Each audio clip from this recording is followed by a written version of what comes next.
നമസ്കാരം. View point മീഡിയയിലേക്ക് സ്വാഗതം. നല്ലൊരു ദിവസം നേരുന്നു. എന്താണ് PM ശ്രീ? വിദ്യാഭ്യാസ മേഖലയിലെ കേന്ദ്ര പദ്ധതിയായ PM ശ്രീയിൽ കേരളവും ചേരും എന്ന് ശിവൻകുട്ടി മന്ത്രി പറഞ്ഞു. ബഹുമാന്യനായ ശിവൻകുട്ടി അദ്ദേഹം ഈ PM ശ്രീയിൽ കേരളത്തിലെ സ്കൂളുകൾക്ക് അതിന്റെ ഗുണഫലങ്ങൾ കിട്ടണം എന്ന് പറയുകയുണ്ടായി. പക്ഷേ സഖ്യകക്ഷിയ CPI അതിന് വലിയ എതിർപ്പ് ഉന്നയിച്ചു.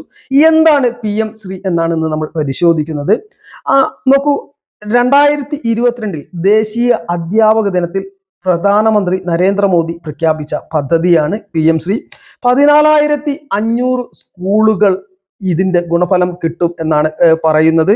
അതിന്റെ ഉദ്ദേശം എന്താണെന്ന് വെച്ചാൽ രാജ്യത്തെ സ്കൂളുകളുടെ മാതൃകാപരമായി ഉയർത്തുക, അക്കാദമിക് നിലവാരം ഉയർത്തുക, എല്ലാ മേഖലകളിലും ഉയർത്തുക, അതിന്റെ നിലവാരം ഉയർത്തുക എന്നുള്ളത് തന്നെയാണ്. 14,500 സ്കൂളുകൾക്കാണ് ഇതിന്റെ ഗുണം കിട്ടുക. സെപ്റ്റംബർ 2022 സെപ്റ്റംബർ 7 പ്രധാനമന്ത്രി ഇത് പ്രഖ്യാപിച്ചത്.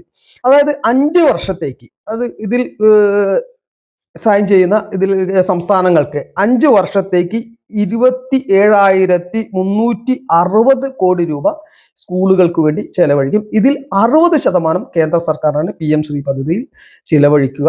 40% സംസ്ഥാനങ്ങൾ ചിലവഴിക്കണം. അതായത് വടക്ക് കിഴക്കൻ മേഖലകൾ, ഹിമാലയൻ സംസ്ഥാനങ്ങൾ, ഈ ഹിമാലയത്തോട് ചേർന്നുള്ള സംസ്ഥാനങ്ങൾ, നമുക്കറിയാം കുറച്ച് ബുദ്ധിമുട്ടുള്ള സംസ്ഥാനങ്ങളാണ്. അതും വടക്ക് കിഴക്കൻ മേഖലയിലെ സംസ്ഥാനങ്ങളും അവർക്ക് 90% വരെ കേന്ദ്ര സർക്കാർ എടുക്കും. മറ്റുള്ള സംസ്ഥാനങ്ങൾക്ക് 40% ആ സംസ്ഥാനങ്ങൾ വഹിക്കണം ഫണ്ട്. ഇതുവരെ ഇതിൽ നടപ്പിലാക്കാത്ത, ഈ ചേരാതിരുന്ന് മറ്റെല്ലാ സംസ്ഥാനങ്ങളും ചേർന്നപ്പോഴും, നോക്കൂ, കോൺഗ്രസ് ഭരിക്കുന്ന കർണാടക വരെ ചേർന്നപ്പോഴും തമിഴ്നാട്, കേരളം, പശ്ചിമ ബംഗാൾ, പഞ്ചാബ്, ഡൽഹി എന്നിവരെ, ഡൽഹി BJP ഭരിക്കുന്നു, ഡൽഹി ചേർന്നു.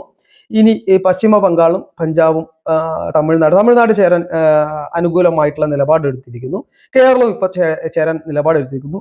അത് എടുക്കാത്ത പക്ഷം കേന്ദ്ര ഫണ്ടുകൾ വിദ്യാഭ്യാസ മേഖലയിലേക്കുള്ള ഇതിൽ ചേരാത്ത പക്ഷം ഫണ്ടുകൾ നൽകില്ല എന്ന് കേന്ദ്ര സർക്കാർ തീരുമാനം എടുത്തതോടുകൂടി അധ്യാപകർക്ക് ശമ്പളം കൊടുക്കാൻ വരെ ഇല്ലാത്ത ഒരവസ്ഥയിലേക്ക് പോകുന്നത് കൊണ്ട് തന്നെ കേരളം അതിൽ ചേർന്നേ പറ്റൂ. അതുമാത്രമല്ല, അനാവശ്യ രാഷ്ട്രീയ വിവാദങ്ങൾ, നമ്മുടെ രാഷ്ട്രീയം രാജ്യത്തെ വികസനത്തെ ബാധിച്ചുകൂടാ എന്നുള്ളത് തന്നെയാണ്. അനാവശ്യ രാഷ്ട്രീയ സങ്കുചിത മനോഭാവങ്ങൾ കൊണ്ട് വികസനത്തെ തടയുകയാണ് എന്ന് തന്നെയാണ് ഈ കാര്യത്തിൽ, PM ശ്രീയുടെ കാര്യത്തിൽ നമുക്ക് പറയേണ്ടത്. എന്താണ് നമ്മൾ ഈ PM ശ്രീ കൊണ്ട് ഉദ്ദേശിക്കുന്നത് എന്ന് നമ്മൾ കാണണം. അതായത് മാതൃകാപരമായി സ്കൂളുകളെ ഉയർത്തുക, അതായത് ഒരു അന്താരാഷ്ട്ര നിലവാരം, അന്തർദേശീയ നിലവാരത്തിലേക്ക് നമ്മളുടെ സ്കൂളുകൾ ഉയർത്തുക എന്നുള്ളത്. ഒരു ബ്ലോക്ക് പഞ്ചായത്തിൽ ഒരു ബ്ലോക്ക് പരിധിയിൽ 2 സ്കൂളുകളെയാണ് ഇത് ഏറ്റെടുക്കാൻ ഗവൺമെന്റ് അനുമതിയുള്ളത്. 2 സ്കൂളുകളാണ് കിട്ടുക ഒരു സംസ്ഥാനത്ത്. ഒരു ബ്ലോക്കിൽ 2 വീടുകൾ. അതായത് കുട്ടികളിൽ ബഹുഭാഷാ പാണ്ഡിത്യം ഉണ്ടാക്കുക. അതായത് നമ്മൾക്ക് എല്ലാ മറ്റ് പല മാതൃഭാഷ കൂടാതെ വിശ്വഭാഷകളിലും മറ്റ് സംസ്ഥാനങ്ങളിലെ ഭാഷകളിലും ഒക്കെ ഒരു അവഗാഹം നേടിയെടുക്കുക. ഇപ്പൊ തന്നെ നമുക്കറിയാം, കേന്ദ്ര സർക്കാരിന്റെ കീഴിലുള്ള അത്തരം സ്കൂളുകളിൽ ഇങ്ങനെ നമ്മളെ മക്കൾക്ക് വലിയ ഭാഷകളിൽ നൈപുണ്യം കിട്ടാറുണ്ട്. പഠനം ആസ്വാദ്യമാക്കാൻ ഓരോ ഗ്രേഡിലെയും ഫലങ്ങളിൽ ശ്രദ്ധിക്കൽ, കൊഴിഞ്ഞുപോക്ക് തടയൽ, ഇതൊക്കെയാണ് ഇവരുടെ ലക്ഷ്യം. അതായത് പിന്നെ പ്രൈമറി, എലിമെന്ററി സ്കൂളുകളിൽ കളി ഉപകരണങ്ങൾ, സീനിയർ സെക്കൻഡറി സ്കൂളുകളിൽ ഫർണിച്ചറുകൾ പൂർണ്ണമായും സജ്ജീകരിച്ച physics, chemistry, biology, computer, ICT, adult tinkering, skill ലാബുകൾ, ഇതിനൊക്കെ വലിയ എല്ലാ മേഖലയിലുള്ള ലാബുകൾ കിട്ടും. അതായത് physics, chemistry, biology, computer, ICT, adult tinkering, skill ലാബുകൾ അനുവദിക്കപ്പെടും ഇതിന്റെ ഭാഗമായിട്ട്. സ്കൂൾ ഇന്നോവേഷൻ കൗൺസിലുകൾ, ഇന്നോവേഷൻ കൗൺസിലുകൾ, സൗകര്യമുള്ള കളിസ്ഥലങ്ങൾ, കലാ കായിക മേഖലകളിൽ പ്രത്യേക ശ്രദ്ധ, അതിനുള്ള ഫണ്ടുകൾ അനുവദിക്കപ്പെടും. ഈ സ്കൂളുകളിൽ നിന്ന് മികച്ച നിലവാരത്തോടുകൂടി കലാ കായിക മേഖലകളിൽ പ്രതിഭകൾ ഉയർന്നു വരാനുള്ള സംവിധാനങ്ങൾ ഉണ്ടാകും. ഇനി എങ്ങനെയാണ് ഇത് അപേക്ഷിക്കുക? മിനിമം മാനദണ്ഡങ്ങൾ ഉണ്ട് ഇതിന് അപേക്ഷിക്കുക. കേടുപാടില്ലാത്ത സ്കൂൾ കെട്ടിടം വേണം. തടസ്സങ്ങളില്ലാത്ത പ്രവേശന റാമ്പുകൾ, അതായത് അവിടേക്ക് പ്രവേശിക്കാൻ തടസ്സങ്ങൾ പാടില്ല. ഹിൽ ഏരിയകളിലൊന്നും പറ്റില്ല. നല്ല പ്രവേശന സാധ്യത ഉണ്ടായിരിക്കണം. അതുപോലെ തന്നെ ആൺകുട്ടികൾക്കും പെൺകുട്ടികൾക്കും കുറഞ്ഞതൊരു ടോയ്ലറ്റ് എങ്കിലും, കേരളത്തിലെ മിക്ക സ്കൂളുകളും ഇതെല്ലാം ഉണ്ട് എന്നുള്ളതാണ്. അങ്ങനെയുള്ള സ്കൂളുകൾക്കാണ് ഇത് അനുവദിക്കുക, അപേക്ഷിക്കാനുള്ള അർഹതയുള്ളത്.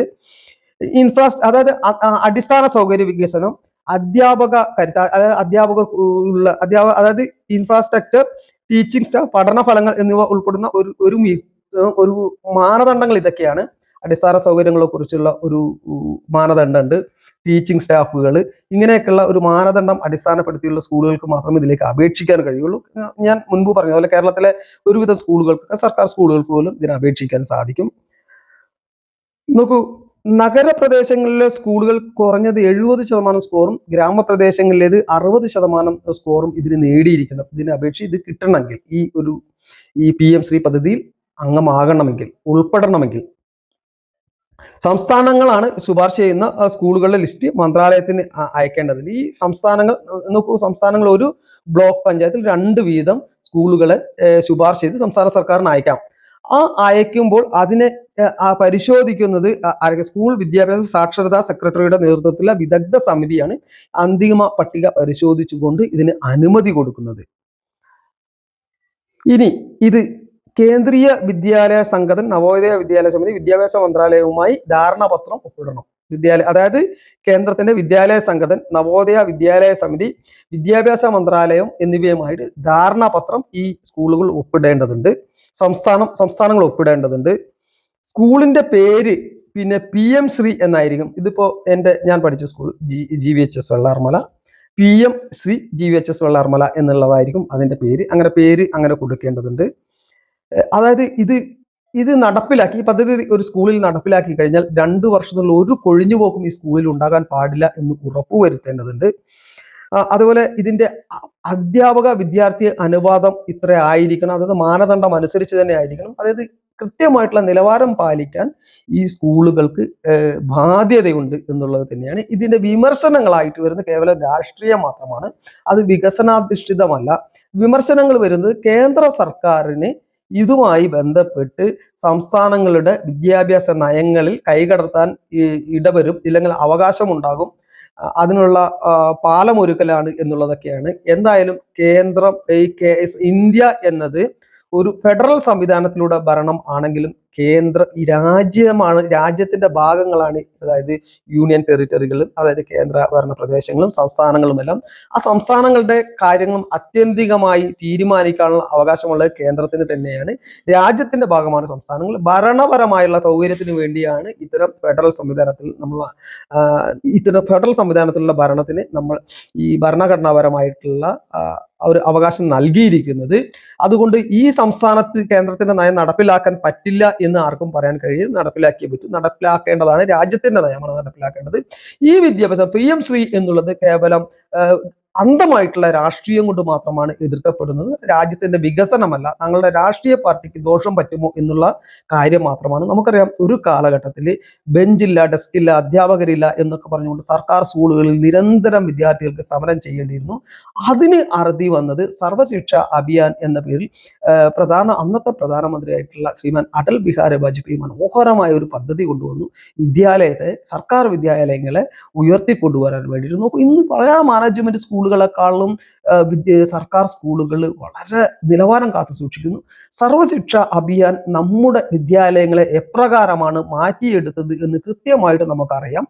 ആ മാറ്റിയെടുക്കൽ പോലെ അതിനും നവീനമായിട്ടുള്ള ഒരു പദ്ധതി വരുമ്പോൾ അത് RSSന്റെ പദ്ധതിയാണെന്നൊക്കെ പറഞ്ഞുകൊണ്ട് അത് മാറ്റം വരുത്തുക, അല്ലെങ്കിൽ അതിനെ തടസ്സം നിൽക്കുന്നത് ശരിയല്ല. ഈ രാജ്യത്തിന്റെ വികസനത്തിന് നേരെ പുറംതിരിഞ്ഞു നിൽക്കുന്നവരാണ്.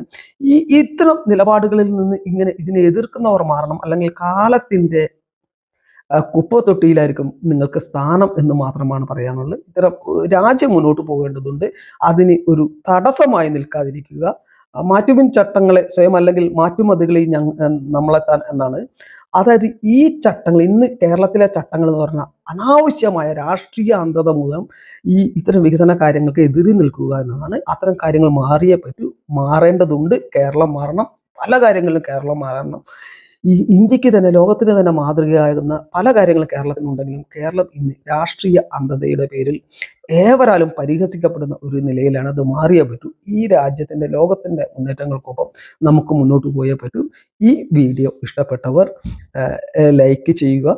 ഇനിയും സബ്സ്ക്രൈബ് ചെയ്യാത്തവരുണ്ടെങ്കിൽ സബ്സ്ക്രൈബ് ചെയ്യുക. നന്ദി, നമസ്കാരം.